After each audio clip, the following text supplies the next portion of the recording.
106. Nous lirons du verset 35 au verset 38. Après, nous allons prier. Psaume, chapitre 106, du verset 35 au verset 38. La Bible dit, « Ils se mêlèrent avec les nations et ils apprirent leurs œuvres. Ils servirent leurs idoles, qui furent tous pour eux un piège. Ils sacrifièrent leurs fils et leurs filles aux idoles. Ils répandirent le sang innocent, le sang de leurs fils et de leurs filles, qu'ils sacrifièrent aux idoles des Canaan, et le pays fut profané par des meurtres. » C'est la parole du Seigneur. Assis-toi pour un moment. Je vous salue au nom de Jésus-Christ, notre Seigneur. Kimiana mokonzi eumela mitema na bino pe na mabota na bino. Aujourd'hui, nous parlerons des sacrifiés. Les sacrifiés, ezali bato babonzela babonzambeka. Ce n'est pas le sang de bouc, ce n'est pas le sang de taureau, ce n'est pas le sang de pigeons, mais ce sont des sangs humains. Il dit, ils sacrifièrent leurs fils. Ils ne se sont pas sacrifiés, ils sacrifièrent leurs fils. Et ça, ma pratique, il y a kindoki. Ma pratique, il y a kindoki. Et c'était à cause de ces pratiques que le Seigneur avait donné ces pays-là, la Batunaye. C'est un bon pays où coule le lait et le miel. Mais dans ces pays, c'est pratiqué la sorcellerie, la divination, avec des pratiques, il y a un sacrifice humain. Alors que Israël est outil en Égypte, jamais faisant, le Seigneur a donné la loi. Pour ne pas comprendre, il a donné la loi. Chemin faisant, il leur montré, il leur donné les conduites, la loi morale, la loi économique, la loi financière, toute la dimension hygiénique, il a tout donné. De sorte que tant que là où il se faisait des pratiques, il y a sorcellerie, et la Bible dit, ils sont entrés dans le pays, ils se mêlèrent avec le peuple, ils ont commencé à faire ce genre de pratiques, ils ont offert, ils ont sacrifié leurs enfants aux idoles. Derrière chaque idole, il y a un démon, il y a ténèbres, et qui font des effets. Il y a des esprits derrière. Israël a offert ses enfants. Les enfants ont été sacrifiés par les pères. C'est-à-dire, ces versets nous disent, il y a des hommes, il y a des femmes qui sont sacrifiés. Mais tu es sacrifié. La vie de celui qui est sacrifié, c'est une vie de douleur. C'est une vie d'échec, c'est une vie de pleurs, c'est une vie de maladie, c'est une vie de blocage, c'est une vie de honte, c'est une vie d'humiliation. Parce que tout ce qui peut faire de sorte que la dignité, ça a été enlevé en toi. Il y a des personnes qui ont sacrifié le domaine de la vie, ils sont devenus fous.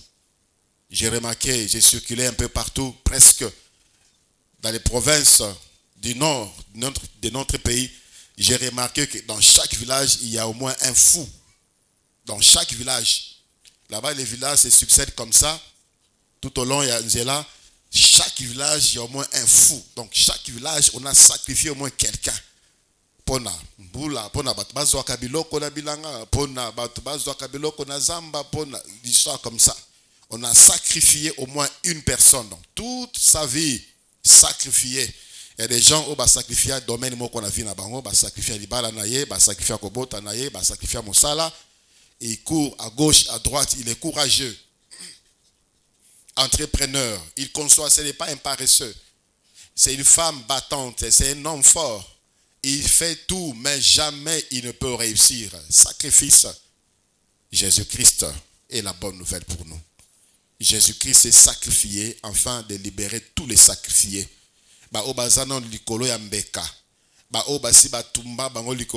Jésus-Christ est capable de donner la vie. Là où il y a la mort déclarée, Jésus-Christ est capable de donner la vie. Parfois, certaines personnes, lorsqu'ils se regardent, ils se disent, pour moi c'est fini. Pour moi c'est fini. Imaginez cet homme-là, la piscine à Bethesda, 38 ans de maladie. Qu'est-ce que cet homme-là pouvait se dire pour lui-même? A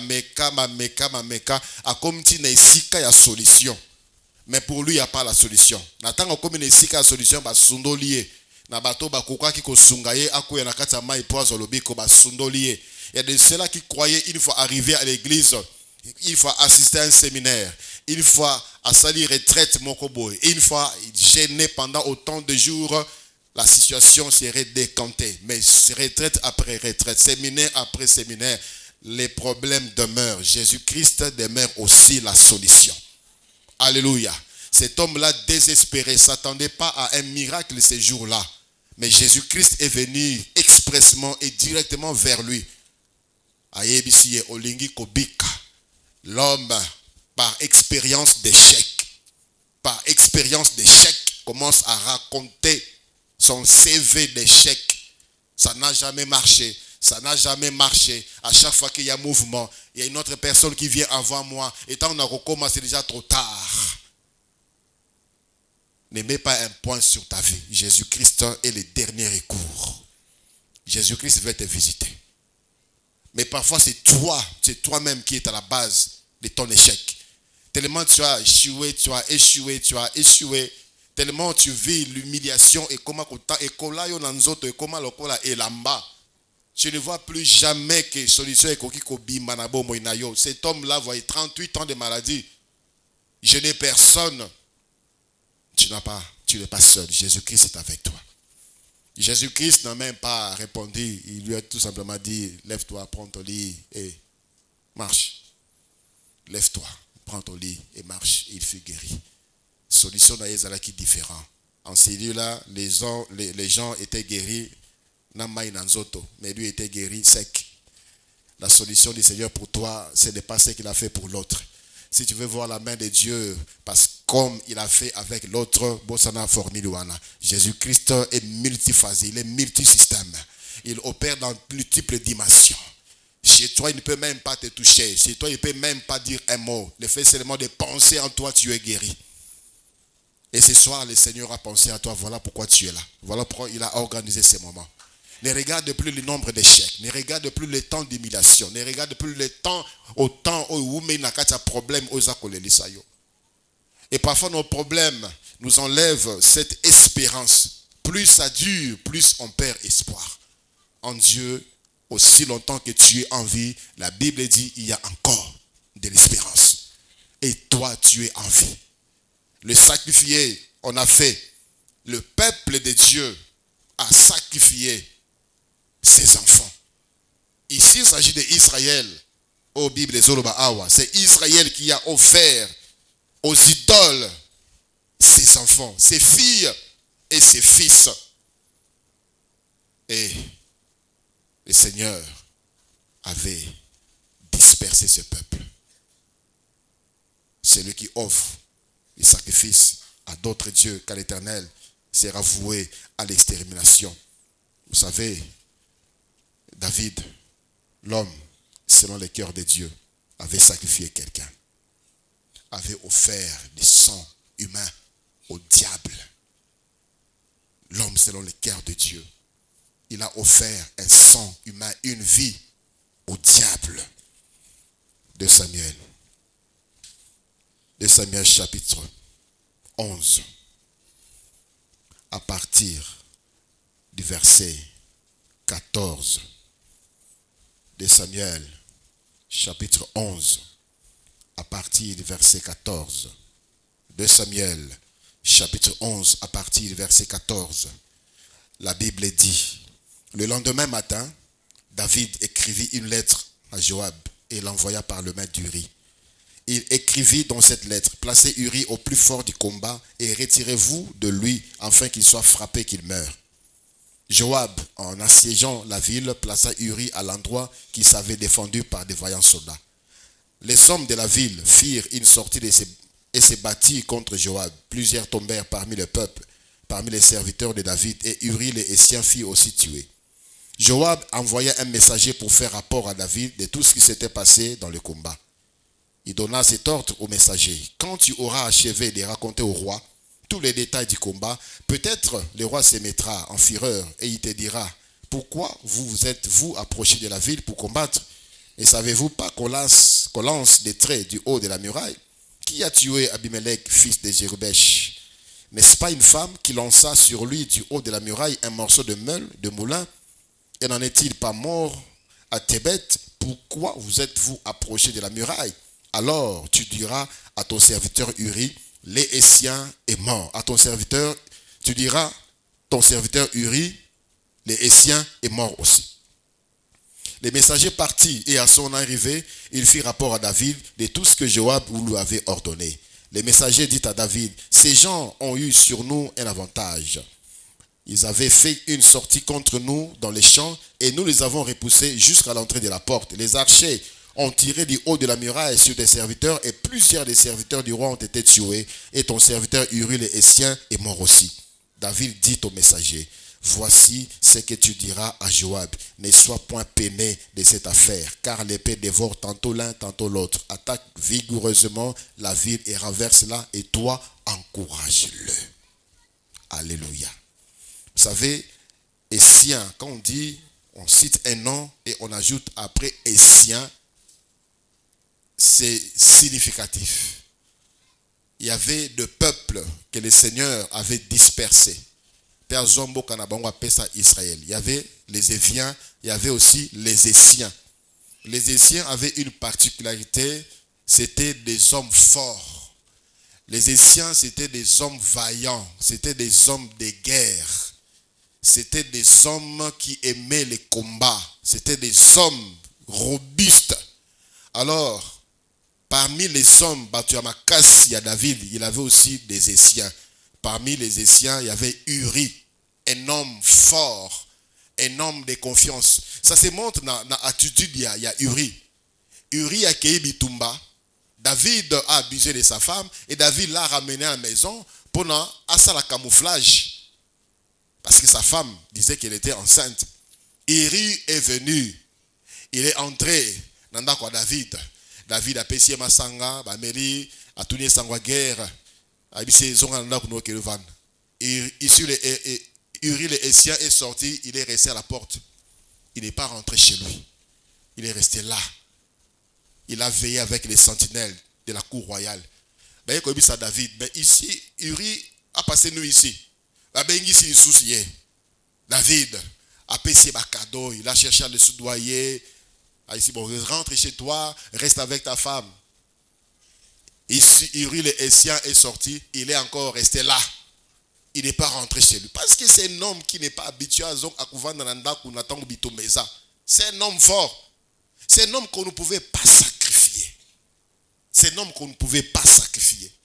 Mais David, à cause de son péché, il a sacrifié Uri. ici Joab, Tchaïna Liboso, ici Kabatoua, Bazaka danger, de sorte que la flèche de Liboso Koya a koufa. Joab l'a placé. Uri est mort. Et Joab a tindi Moutou à Kinopesa Sango. Avec une mention que Natangu roi kozwa sango o peut-être à Kotomboka. Ndenge totiaki batu liboso. Yebisa ye que Uri, ton serviteur, est mort. Ça va les calmer. Vous savez, il y a les parents qui ont sacrifié leurs enfants. Dans certaines nouvelles, ils ont sous Makambuya sans monter pour Nabango. Ils ont sous Makambuya pas cité pour Nabango. J'ai vu des parents pleurer tout simplement parce que moi, Nanabango, Batiezem. J'ai vu un père pleurer, une mère pleurer parce que c'est une mauvaise nouvelle. Mais il y a des parents comme ça. Pour lui, c'est un bon débarras. À Kende, dans les billets, les enfants sacrifiés. Un aîné dans le ministère nous a raconté une histoire qui s'est passée dans son église. Alors, une fille est allée voir sa mère pour dire, maman, écoute ce que papa me demande. Il me demande de sortir avec lui. Maman a dit, dis-moi que pour ma famille. Et ça pour ma famille. Des enfants sacrifiés. Des nouvelles qui ne dérangent plus. Nathan ou Bapesi sango pas David, Uri aussi est mort. David a dit, Batuyon se bakufaka, ils ont l'ango bitumba, tantôt dit manière, tantôt dit notre, atavana kinana kwa kufa. sachant que c'est lui qui a sacrifié. C'est lui qui a sacrifié Uri. On sacrifie les enfants. C'est-à-dire,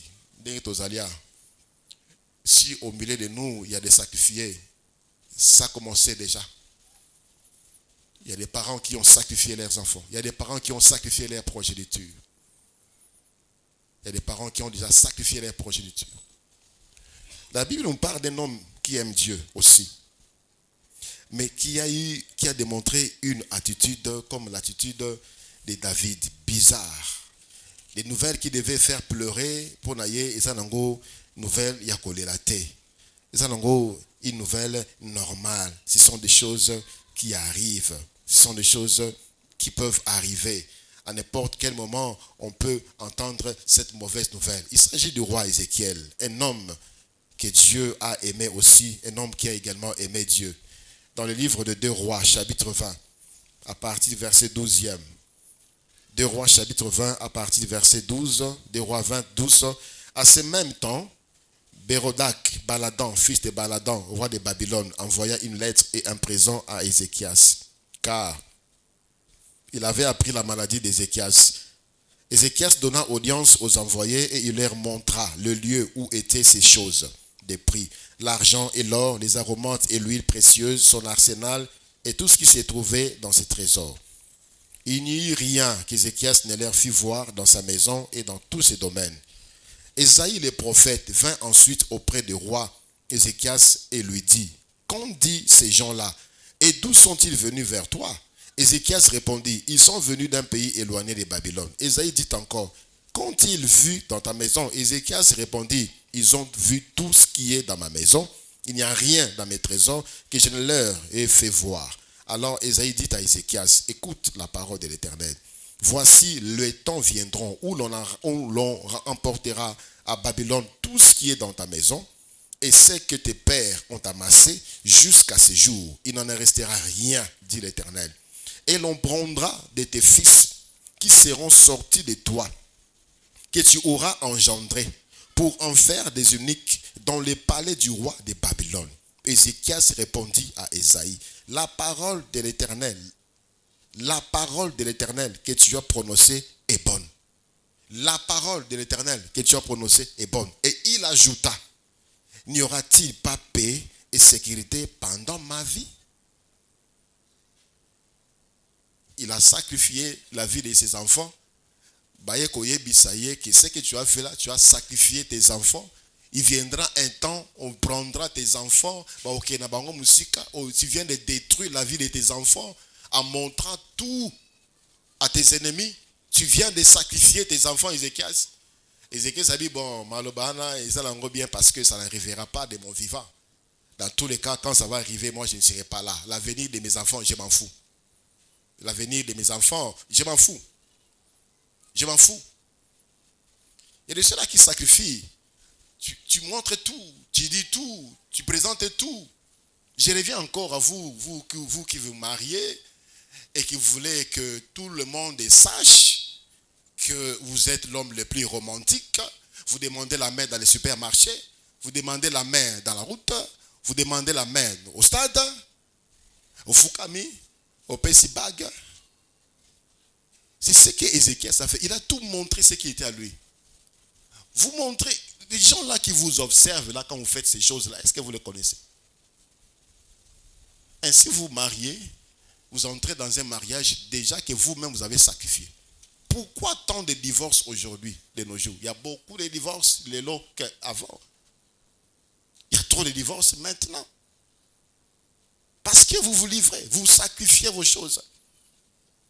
Ézéchias, cet homme,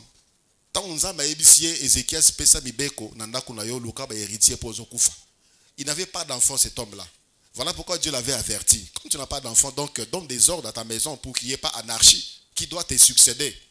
Qui doit te succéder? Cherche. Ézéchias a l'éli, la Bible dit, il a pleuré, il a versé d'abondantes larmes. Et le Seigneur lui a ajouté 15 années de plus. Mais quand Dieu lui a dit, tu viens de sacrifier tes enfants, il a dit, c'est une bonne nouvelle. Dans tout le cas, de mon vivant, il y aura la paix. Dans l'avenir de mes enfants, je m'en fous. Je m'en fous. Père, prends bien soin de tes enfants. Mère, prends bien soin de tes enfants. Tu vas en rendre compte. Tu vas en rendre compte. Dans le livre de 1 roi, chapitre 14. 1 roi, chapitre 14. À partir du verset 1er. 1 roi, chapitre 14. À partir du verset 1er, la Bible dit: dans ces temps-là, Abijah, fils de Jéroboam, devint malade. Et Jéroboam dit à sa femme: lève-toi, je te prie, et déguise-toi, pour qu'on ne sache pas que tu es la femme de Jéroboam. Et va à Silo. Voici là et Agija, le prophète. C'est lui qui m'a dit que je serai roi de ce peuple. Prends avec toi 10 pains, des gâteaux et un vase de miel, et entre chez lui, il te dira ce qui arrivera à l'enfant. La femme de Jéroboam fit ainsi et s'éleva, alla à Silo et entra dans la maison d'Achija. Achija ne pouvait plus voir, car il avait les yeux fixes par suite de la vieillesse. L'Éternel avait dit à Achija: la femme de Jéroboam va venir te consulter au sujet de son fils parce qu'il est malade. Tu lui parleras de telle et de telle manière. Quand elle arrivera, elle se donnera pour une autre. Lorsque Achija entendit le bruit de ses pas, au moment où elle franchissait la porte, il dit: entre, femme de Jéroboam, pourquoi veux-tu te donner pour une autre? Je suis chargé de t'annoncer des choses dures. Va, dis à Jéroboam: ainsi parle l'Éternel, le Dieu d'Israël. Je t'ai élevé du milieu du peuple. Je t'ai établi chef de mon peuple d'Israël. J'ai arraché le royaume de la maison de David et je te l'ai donné. Et tu n'as pas été comme mon serviteur David, qui a observé mes commandements et qui a marché après moi de tout son cœur, ne faisant que ce qui est droit à mes yeux. Tu as agi plus mal que tous ceux qui ont été avant toi. Tu es allé te faire d'autres dieux et des images de fonte pour mériter, et tu m'as rejeté derrière ton dos. Voilà pourquoi je vais faire venir le malheur sur la maison. Quand on parle de la maison, c'est la progéniture. La progéniture. À cause de Jéroboam, il a sacrifié ses enfants. J'exterminerai quiconque appartient à Jéroboam, celui qui est esclave et celui qui est libre en Israël. Je balayerai la maison de Jéroboam comme on balaye les ordures jusqu'à ce qu'elle ait disparu. Ceux-là qui sont venus, qui n'ont pas connu Dieu et qui étaient dans les pratiques ancestrales et qui avaient des dieux étrangers et qui consultaient des marabouts, qui consultaient des féticheurs, qui pratiquaient l'astrologie, qui pratiquaient la sorcellerie. La plupart ont sacrifié leurs enfants pour Musana Bangoza succès. Jéroboam, qu'est-ce qu'il avait fait? Vous pouvez le lire dans 1 roi chapitre 12. Nathan a commis roi. Lui, le Seigneur lui avait donné le royaume du Nord. Le royaume du Nord, c'était plus vaste. Mais le royaume du Sud avait beaucoup plus d'ampleur et de succès. Parce que c'est au sud que se trouvait le temple de Jérusalem. Alors même le peuple du Nord descendait dans le sud pour aller adorer Dieu. Alors Jéroboam, pour freiner cet exode-là, a créé veau d'or, mi balé, à Tiangona Samarie. Il a créé des sacrificateurs pour le peuple pour que le peuple ne descende pas à Jérusalem adorer les vrais dieux. Il a créé des sacrificateurs des idoles. Et Salinzambe moté ma passe. Et c'est ainsi que, en offrant aux idoles, il a sacrifié ses enfants. Tout celui qui est de la maison de Jéroboam, né de la maison de Jéroboam, est déjà sacrifié. La même chose, Géasi, le serviteur du prophète Élisée, avait sacrifié sa progéniture. Likolo ya Moïbi.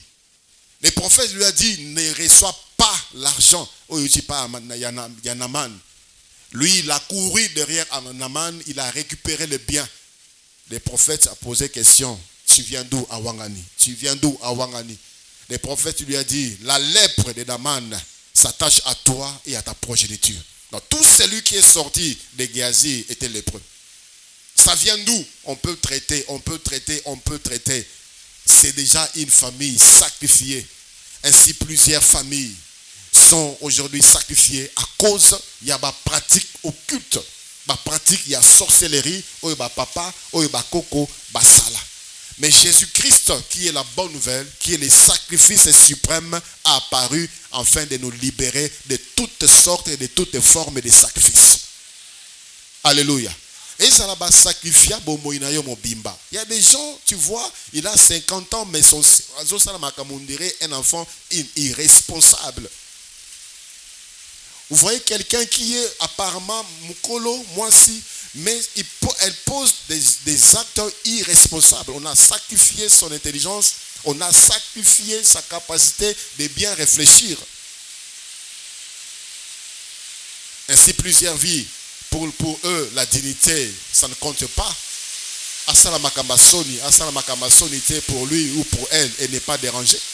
Parce que c'est une vie sacrifiée. Mais le Seigneur nous a convoqués dans ce séminaire. Vous pouvez venir de ce côté ici. Enfin, de libérer tous ceux-là qui sont sacrifiés. L'acte que David avait posé en allant vers la femme de Uri les Hétiens avait amené le malheur dans la maison de David. Dans le livre de 2 Samuel chapitre 13, on parle de l'inceste. Dans le livre de 2 Samuel, à la fin du chapitre 13, là on parle de meurtre. Toujours dans le livre de 2 Samuel chapitre 15, on parle de coup d'état contre David par son fils. Dans 2 Samuel chapitre 16, on parle de l'humiliation de David parce qu'il avait sacrifié quelqu'un.